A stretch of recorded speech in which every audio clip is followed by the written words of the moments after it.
Hello everyone, মানিকগঞ্জে যে একটি ভাইরাল চটপটি খেয়েছিলাম যেটা শাহী চটপটি। আমার তো অনেক পছন্দ। তো আপুকে বলেছিলাম চলো ওই চটপটিটা টেস্ট করে আসি। তো আপু যেই বলা সেই কাজ নিয়ে গিয়েছিল। তো ফার্স্টেই কিছু লঙ্কা আর পেঁয়াজ কুচি দিয়ে দিচ্ছিল। এদের কিন্তু চটপটি বানানোর ধরনটা একটু আলাদা আমাদের থেকে, তো অনেক মজা হয়। তো তারপরে একটু ঝাল দিয়ে দিচ্ছিল আবার।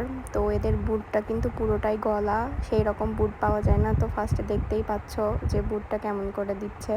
তো একটু নাড়াচাড়া করে দিচ্ছে টেস্টটা বাড়ানোর জন্য। তারপরে অনেক পরিমাণ ফুচকা দিয়ে দিয়েছে। এদের ফুচকার পরিমাণটা কিন্তু অনেক বেশি।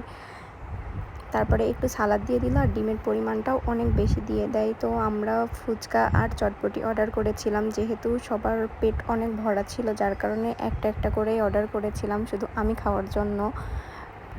তো তারপরে এই ভাইয়াটা ফুচকাটা বানাই ফেলছে। তো সাইড সুইটে আমি একটু দেখতেছিলাম। তো একটা আঙ্কেল বসেছিল, আমার হাজব্যান্ড আবার আঙ্কেলের দিকে ক্যামেরা ধরে রেখেছিল। তো ভাইয়াটা কথা বলতে বলতে কমপ্লিট করছিল ফুচকা। তো তারা কিন্তু প্রায় 9 পিস মতো ফুচকা দিয়ে দেয়। তো এখানে এটা হচ্ছে মানিকগঞ্জের ভাইরাল একটা জিনিস, বক্কর ভাইয়ের শাহী চটপটি। তা আমার কিন্তু একবার যেয়ে খেয়ে অনেক মজা লেগেছিল। তো তারপরে আমি আবার যেয়ে খেয়েছি এই জন্য। তো এই যে 1 প্লেট ফুচকা আর চটপটি পেয়ে গিয়েছি। তো কত পরিমাণ দিয়েছে এটা তো আমার অনেক ভালো লাগছিল। তো আমার নিজের জন্য হচ্ছে চটপটি ছিল আর বড় বোনের জন্য ফুচকা নিয়েছি।